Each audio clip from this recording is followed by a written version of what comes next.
When working on a BMS system, sometimes you are required to send multiple commands to multiple units at one time. For instance, if you're working with a balancer, sometimes they will ask you to set all the boxes to max cooling or to heating, or they want to open all or close all the dampers for a VAV box. You can, log in and you could log in, go to your building, expand it over here.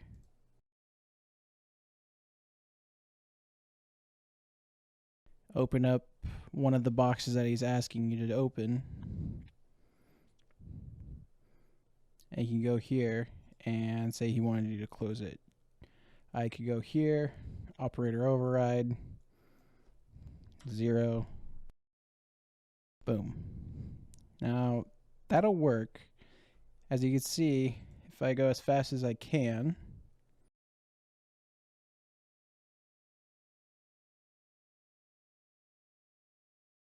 zero. If I had to do the entire floor, this is going to take me a little bit of time, right? And this would be kind of a pain in the ass. So instead of just doing it this way, one by one, which will work, you won't be as efficient in doing it, but there's another way you could actually go about this, and it's called the global search feature. So what you're going to do is actually go up to the query tab up here, go to global search, and it's going to bring up this. So I'm going to explain each. So there's 3 sections. You got this little section up here, big section down here, and then a little line here.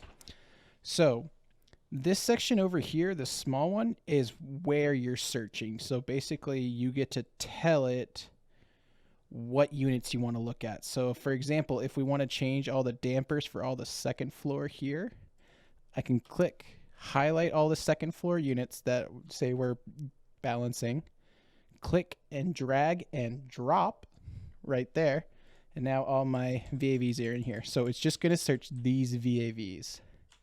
So now that you've told it where to search, we want to tell it what to search for.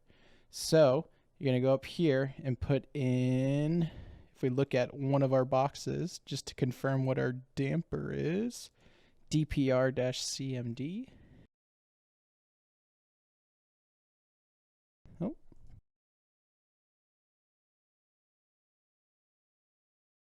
Click search. Look at that. Now we have a nice, simple view of all of the boxes. It went through all those boxes we added up here. It searched all of those and put in a nice little list of the dampers commands right here. So for instance, if I want to release those 3 that I just did an override on, I can just highlight them all, click release all, and we'll actually see those go away. And it's that simple. So instead of having to go one by one, go to 0, which you could do here if you needed to at a certain point. I could do this one. This would be 0.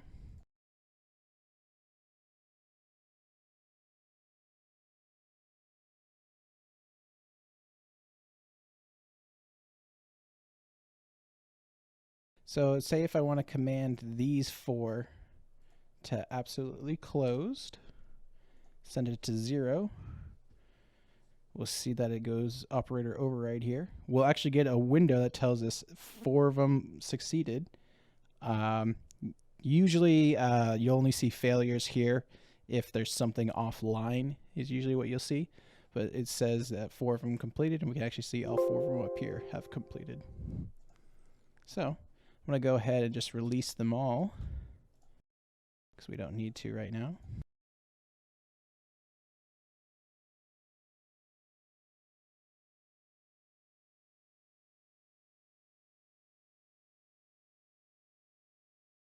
And we're going to see, you can see how it's actually doing it all for us. A little slower, but it's working.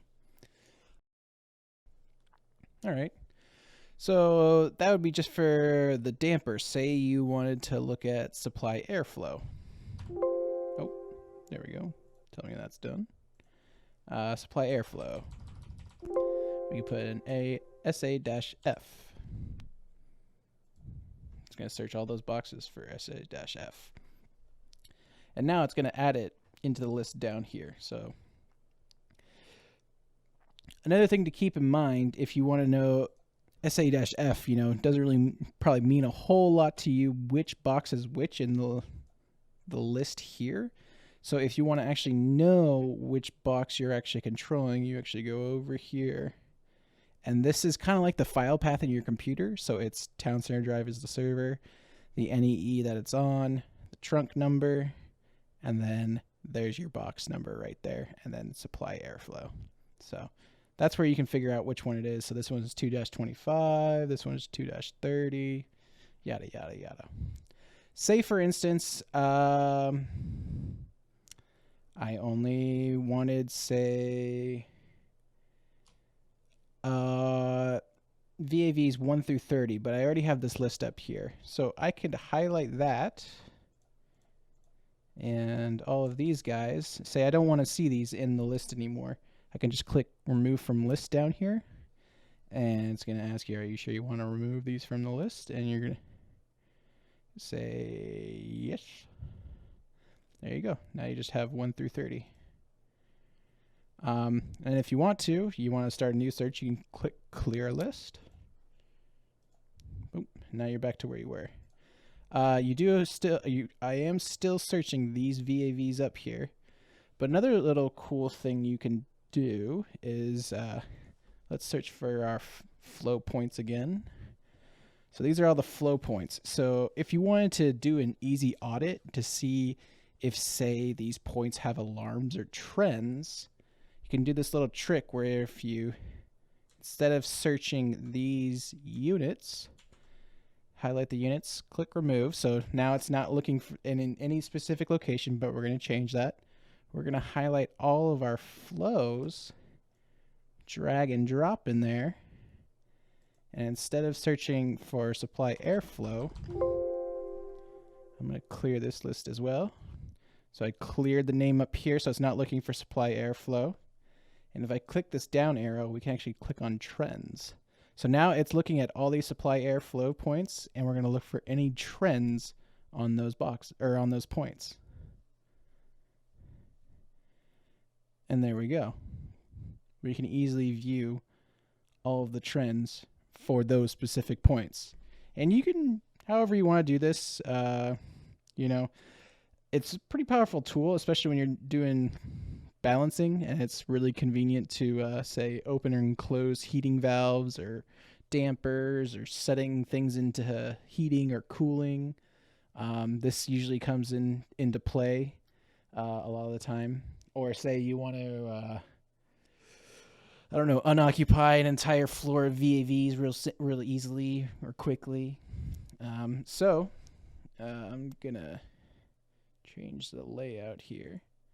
So for instance, if I wanted to view, say, more into the point, I could right click it and go to view, and it should pop up over here. And now this is your typical trend page that, this is your typical trend page right here when it loads. And now you can look at all the settings for, say, that one. Say if you wanted to do box 228 specifically, you can go right here, supply airflow trend.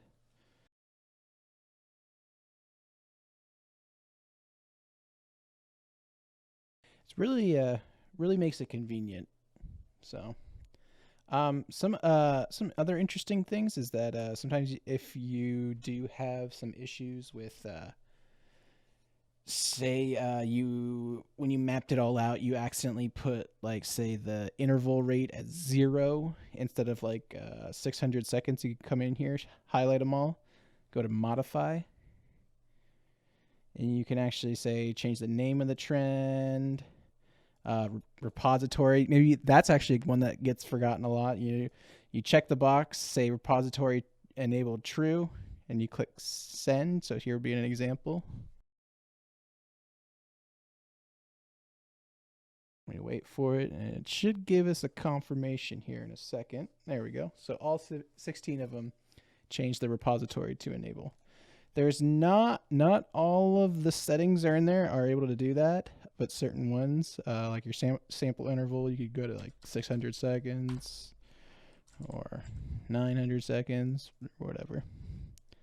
And same thing is also with alarms. So instead of going to trends, we can go to alarms here. I'm going to clear the list. Search again. I don't think we're going to find anything, so I assume there's not going to be one there. But if we were to say do the room temperature, which I'll show you room temperature. So I'm going to go back to all. I'm going to highlight my units again I want to look at. Oh, wait. Let's do that.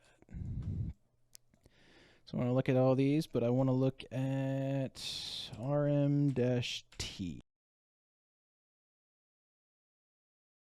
Here's all our room temperatures.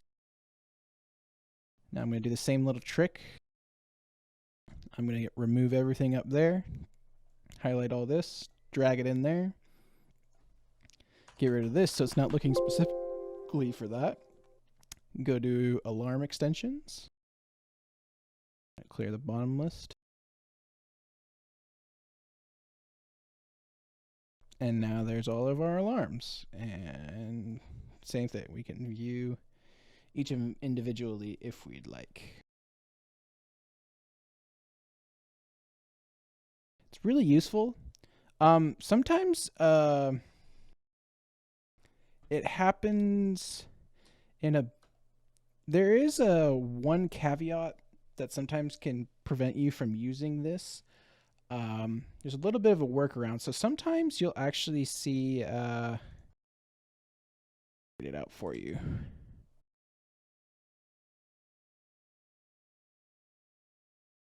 So like normal, you'll see an NEE number and then your VAV box number, but the point, like OCC and OCCS, are, this happens at some sites, but not all sites. You'll see it actually, the point itself is, it'll actually have the VAV box number before the point. So it'll be like this.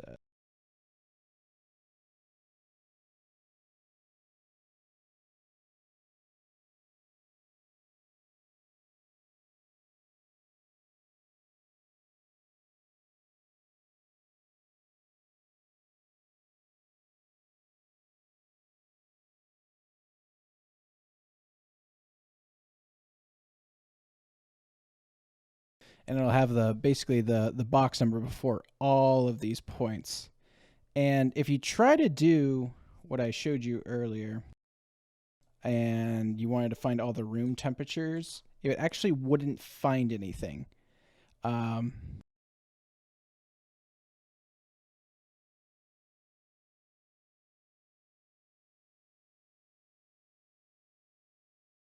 So when searching up in this box, it's very important that you actually get it right what you're searching. It's very picky. Because, for example, DPR-C, we all know is damper command. But we're going to see that we don't get anything. Search complete down here, but we don't have nothing in here. But if we open up one of them, we look down here, oh, it's DPR-CMD. If we put CMD,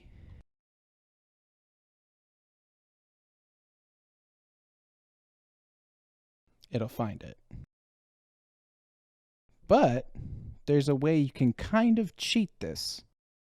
So for example, when you have things, points like this where they're all actually kind of unique names because they have the VAV number in front of them, if you try this method, you won't actually, you'll only find one. You won't find all, what, 10 or 15 that we're looking at right now. So in order to get around that problem, there's a thing called a wildcard. So if you press Shift 8, it gives you this little star.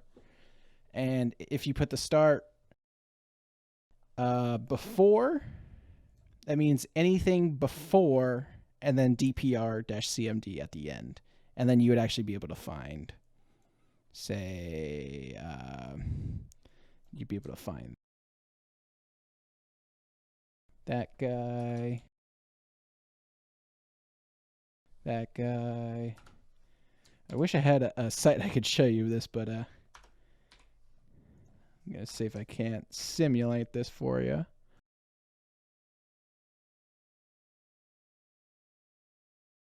And then you would actually see a list that looks something like this, roughly right here where the name and label is.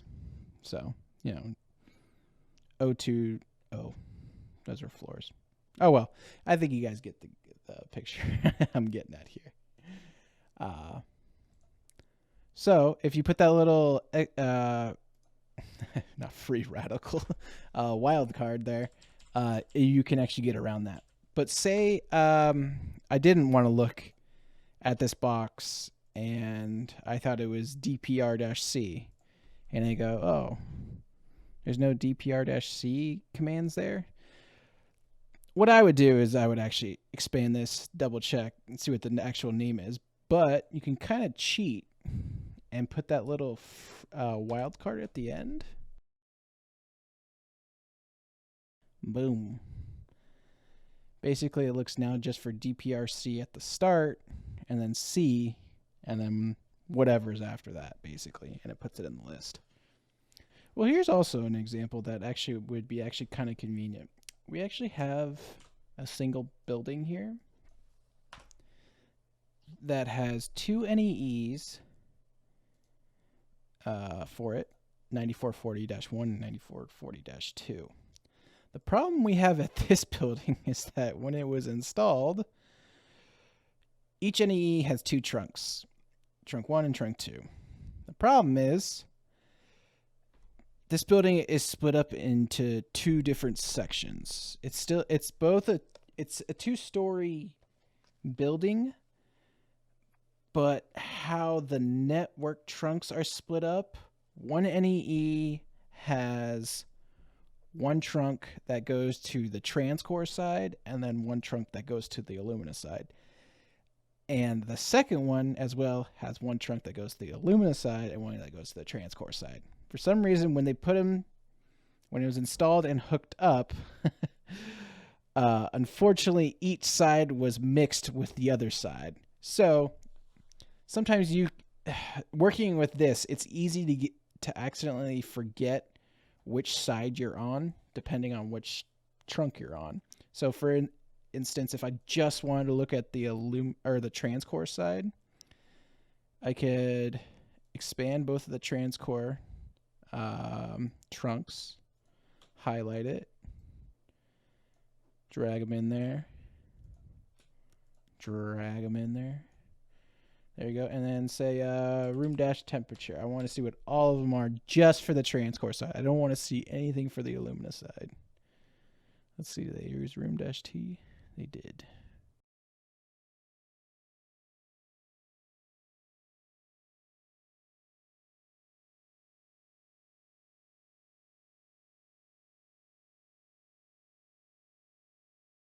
But now you can look at just these and it kind of filters out your view. So depending on how you want to use it, you know, to each their own.